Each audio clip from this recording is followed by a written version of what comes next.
That is perfect. That's what I was going to ask, is if Yeah. everybody could put their PTA affiliation in the chat, that would be great. I don't really have a capability to do that on my iPad, but I'll start. I'm Kathy Nathan, and I'm the state legislative chair for Minnesota PTA. Hi, I'm Joanne Barkmeyer, and I am the Advocacy Commissioner for Minnesota PTA. So welcome to this webinar.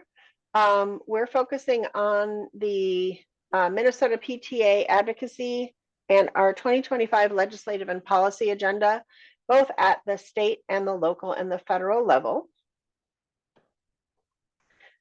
Joanne, you want to introduce yourself again? Hi, my name is Joanne Barkmeyer, and I am the Advocacy Commissioner for Minnesota PTA. I am also in Rochester. I'm our local area council president, sorry, and a local unit president, a local unit elementary president. Okay. And as I said, I'm Kathy Nathan. I'm the state legislative chair of Minnesota PTA, and I'm from Rochester, and I'm affiliated with the State North Star PTA. And Danny Indovino-Colley is not here right now, but she also plays a role in our advocacy team as our federal legislative chair.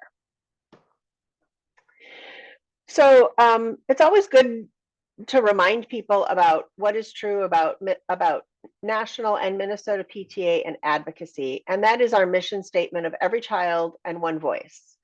PTA remains the largest child advocacy organization in the nation, with a long history of promoting issues ranging from child labor laws and juvenile justice reform to increased federal funding for education. And that is true every year as we develop and move to implement our advocacy agenda. If you're following politics or education or even issues in your own district, you know that the need is never greater for PTA members to activate the power of our voices for every child. The situation with public education in our schools never seems to be stable or quiet, and that will continue to be the case in legislative and policy actions at both the state and the federal level and local level. So we're going to start with advocacy at the state level. So on average, 60% of the money a Minnesota district has to operate public schools come from decisions made in the Minnesota Legislature, 25% from local property taxes, and 15% from federal funds. And this year in the Minnesota Legislature is particularly important because it is the first year of the biennium where they make the big budget decisions for the next 2 years. So our Minnesota PTA Board of Directors approved our 2025 legislative and policy agenda in December. And there's a link to the document. This webinar and slides will be available on our website after the webinar, so you'll be able to use these links. But this is the legislative and policy agenda document that you can make available. So what are our legislative and policy agenda topics for 2025? We always include funding, and we have asked increasing the general education basic per pupil formula by 3% for each year of the next biennium. Now, you might remember from a previous legislative session that for the first time, the Minnesota Legislature is increasing the general per pupil formula, which is the largest funding from the state that districts get, by the rate of inflation going forward. However, that's only going forward, because when you compare to inflation since 2003, schools are still underfunded by $1,356 per student for the 2025-2026 school year. And they are, most public schools are still facing inadequate funding in many areas. So this additional 3% above the inflationary increase will help to make up for those years where the per pupil formula just didn't keep up with inflation. Minnesota PTA supports full funding for implementation of the READ Act so that students can read at grade level. Again, an action from a recent legislature, a comprehensive approach for literacy strategy for all districts is so important to the success of our children. But the financing for the professional development, the substitute time that's needed for teachers to take time out of their classrooms to complete this professional development, additional curriculum and instructions materials is not 100% funded. And with the budget issues that we discussed in the previous slide, if we want to make sure that this literacy initiative works for all of our schools and all of our districts, they have to have adequate resources to do it. Minnesota PTA supports replacing the high school Minnesota comprehensive assessments with a nationally recognized college entrance exam such as the ACT. There's been a lot of discussion about how meaningful the MCA is for high school students, given that it's almost always done towards the end of their high school career, and they don't receive the scores until the beginning of the next school year after they've taken it. So it plays no role in the courses they select, or even helps them consider what career paths or what courses would be right for those career paths. So there's research, and some districts in Minnesota have already chosen to substitute the ACT for the MCA or parallel to the MCA. But this would be a more meaningful tool to measure high school accountability, both for students and for schools and for districts. Minnesota supports changing the calculation of the Minnesota Comprehensive Assessment to exclude the scores of 0 for those who do not participate or opt out. Right now, if a student opts out, they are given a 0, and that is averaged in with all of the other scores. So that really doesn't give an accurate data on how schools or districts are doing in terms of aggregate performance with those zeros included. Minnesota PTA opposes legislation or policy that uses scholarships, tax credits, or vouchers to subsidize private education. We believe that public funds should be used to fund public schools. This is also a tenet and a foundation of the national PTA positions and resolution statement in their advocacy program. And finally, Minnesota PTA supports the recognition and celebration of Public Schools Week 2025.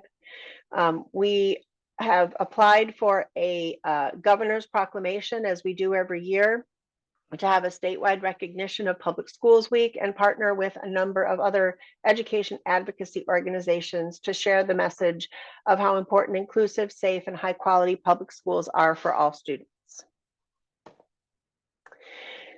So what are we going to do with this legislative and policy agenda at the Minnesota Legislature? Well, we thought today was going to be a great day to do this webinar because it was opening day of the Minnesota Legislature, actually right now. But you might have heard about a special election for a House seat, and another contested election will potentially delay the start of the session until at least January 28th, unless they come to some last minute compromise. We just heard right before this webinar started that Brad Tabke, which was one of the disputed elections, the judge has ruled in that case, and he has been designated to have won his election. So he should be seated as a member of the House, which only leaves the special election on January 28th to determine what the membership of the House is. But I don't have any alerts on to see if the House is actually going to take their seat. But as we understand it right now, House members may not choose to go to work until at least January 28th, which is the day of that special election.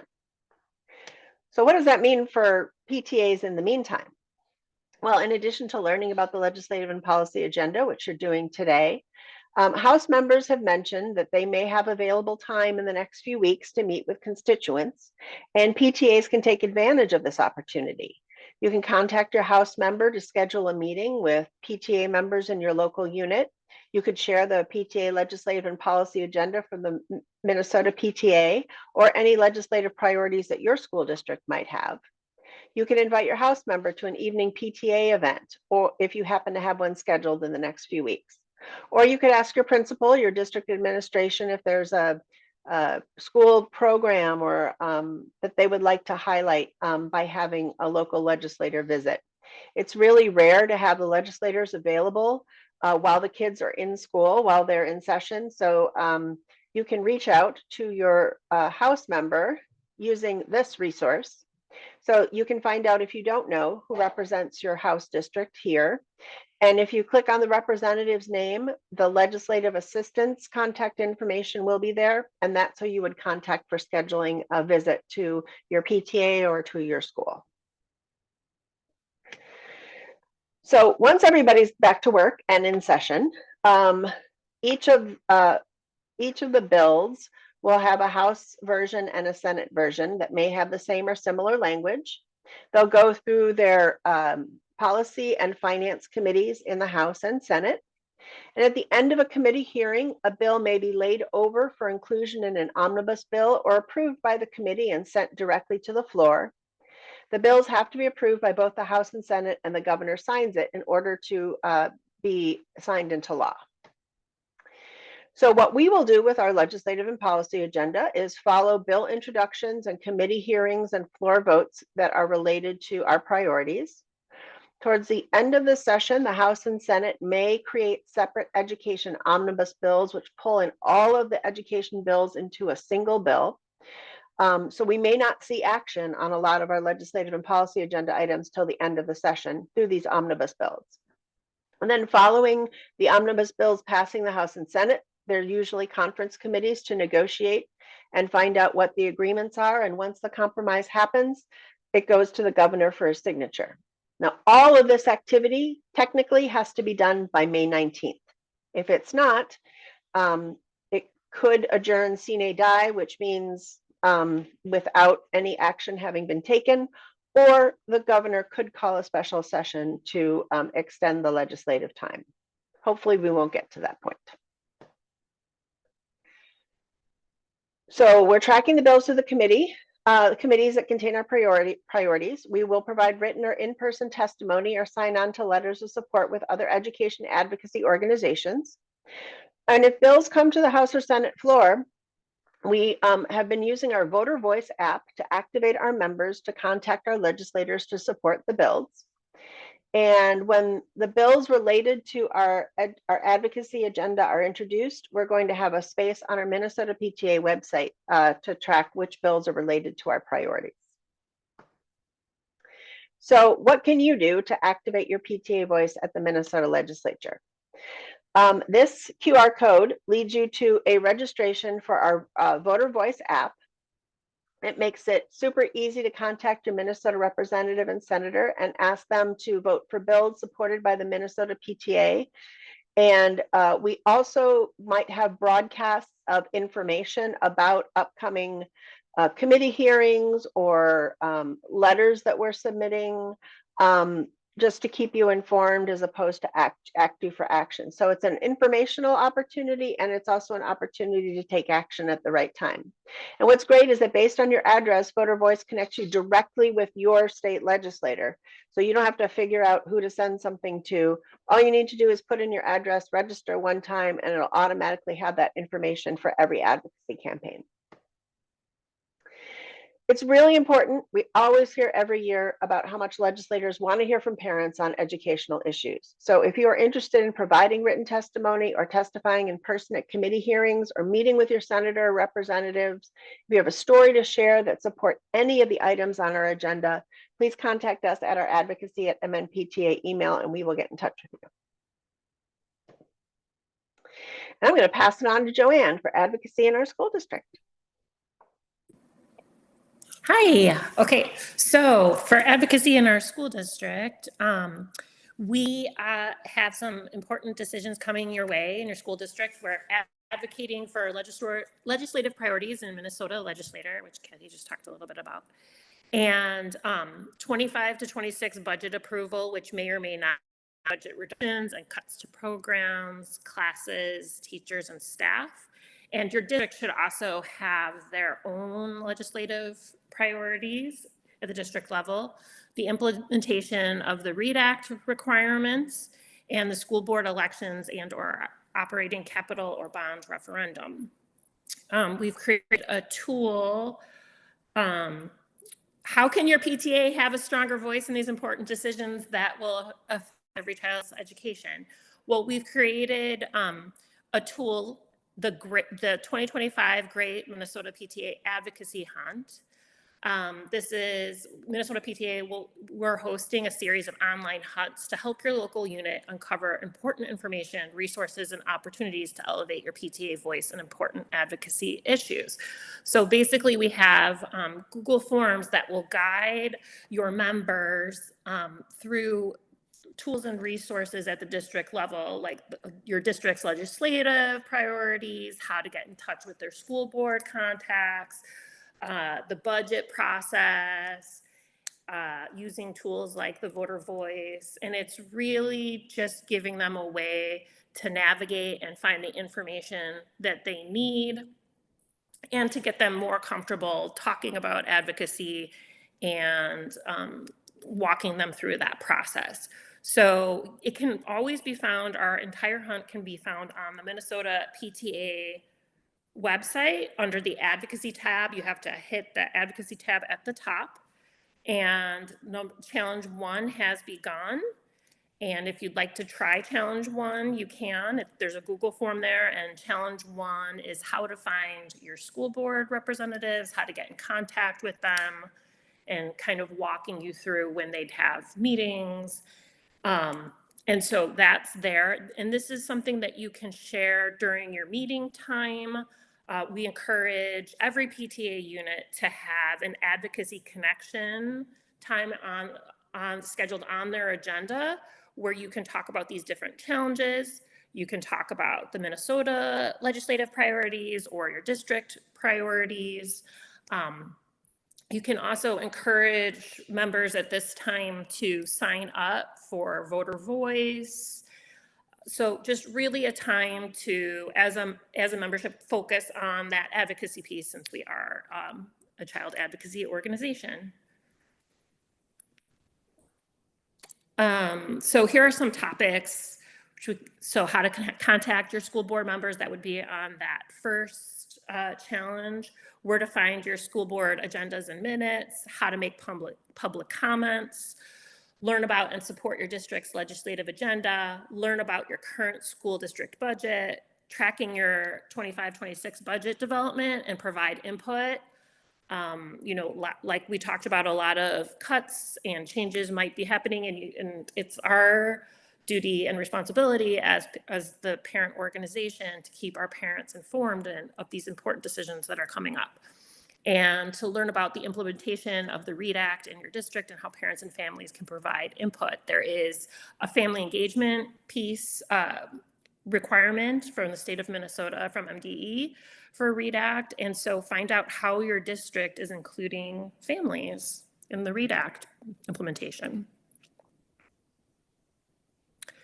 Minnesota resources for local units on school board elections and referendums. There's another tab, again, that's always on the Minnesota PTA website, what your PTA can and can't do during elections and candidates, hosting a candidate forum, and PTA position statements, resolutions, and questions for candidates. So this is some guidance if you're hosting candidate forum, some questions that you might want to ask them, and knowing what national PTA's position and statements and resolutions are, and just what you can and cannot do as a 501c3. And we also have a school district referendum guidance and how you can and can't be involved with a referendum. It's a complicated process. So if you do have a referendum in your district, you definitely want to look at that guidance to make sure that you're aware of that. All right, so advocacy at the federal level. The first thing we want to tell you about is LegCon 2025. I need my video on. Hi, LegCon 2025. This is a virtual event from March 4th through the 6th, and registration is now open. It's $50 a person. And this is the annual legislative conference that the National PTA puts on. There are a few days with a number of workshops on advocacy topics and also advocacy training and strategies. But the exciting day is going to be on the 5th, which is our virtual HILD visits.